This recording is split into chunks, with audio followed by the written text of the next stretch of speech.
Balita ko gusto mo daw mag-Korea. Kasi may mga kaibigan ka, may mga kamag-anak ka na nasa South Korea at ang laki ng sahod nila. Balita ko, interested na interested ka talaga. Gustong-gusto mo talaga kasi 80 to 90,000 basic salary sa Korea. Kaso, hindi ka naman nag-aaral. Ayaw mo naman mag-aral. Ayaw mo naman mag-review. Tapos, naghihintay ka ng exam. Okay? Naghihintay ka ng exam, hindi ka nagre-review, ayaw mo mag-aral, ayaw mo mag-invest sa aral. Tapos, naghihintay ka ng exam, tapos gusto mong pumasa sa exam. Okay? Yan yung mindset. Gusto mong pumasa sa exam, ayaw mong mag-ready, ayaw mong mag-aral, ayaw mong mag-review. Tapos, pagdating ng exam, ang gusto mo, pasado ka. Okay? So, tandaan mo, language yung pag-aaralan or language yung exam. So, 1 to 40 yon, tapos ang passing score usually 22. Okay? So, kung tsatsamba ka lang sa 40 items, malabo talaga. Okay? Kung makatsamba ka, congrats. Alam mo yung mga galing nga ng Korea, yung mga X-score, okay? Tapos yung mga matagal na nagre-review, minsan, bumabagsak pa sila sa exam. Di ba? Eh, paano naman kung ikaw na hindi ka nakapag-ready or hindi ka talaga nag-ready tapos naghintay ka lang ng exam, excited kang mag-exam. Ibig sabihin nun, excited kang bumagsak. Okay?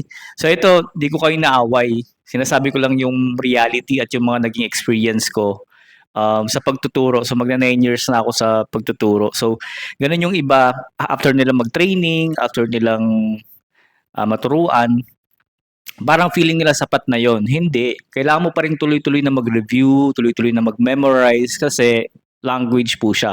Hindi natin alam kung anong tanong yung lalabas. Pero yung mga type of questions, alam na natin yan, fill in the blanks, paragraph, picture. Pero yung mga mismong tanong, hindi natin alam kung ano yung lalabas. Kaya kung yung baon mo is tsamba lang, malabo talaga.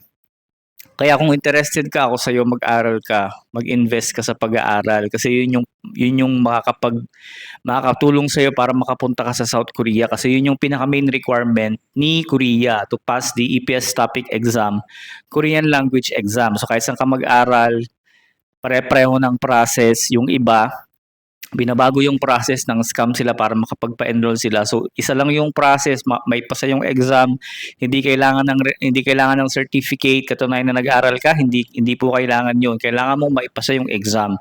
Doon mo mapapatunayan na nag-aral ka kapag pumasa ka talaga sa exam. Okay? Yung certificate, kahit bigyan kita ng 10 certificate, hindi yun makakatulong sa'yo para maipasa mo yung exam, okay? So, nasa iyo pa din yung pagpasa mo sa exam. Kaya kung interested ka, huwag ka lang maghintay ng registration. Darating at darating yung registration. Meron at merong exam. So, habang wala pang exam, habang wala pang registration, mag-aral ka na, mag-review ka na. Huwag kang umasa sa tsamba. Kailangan mong paghandaan kasi language training siya. Ang kapalit naman nun, 90,000 basic salary. Wala pa yung OT. Wala pa yung night shift mo. Okay? So, ito yung government to government process. Subok na yan. Okay? 22 years na yung exam. Okay? Kaya kung interested ka, simulan mo na siya, mag-aral ka na. Huwag ka na magpatumpik-tumpik. Baka biglang magkaroon ng registration. 'Di ba? Sayang yung pera mo. Kung 5 beses ka babagsak, 1,400 yung bayad. 'Di ba? Sa akin, 2,500 lang yung tuition fee. 'Di ba? So, mas malaki yung chance. Peace.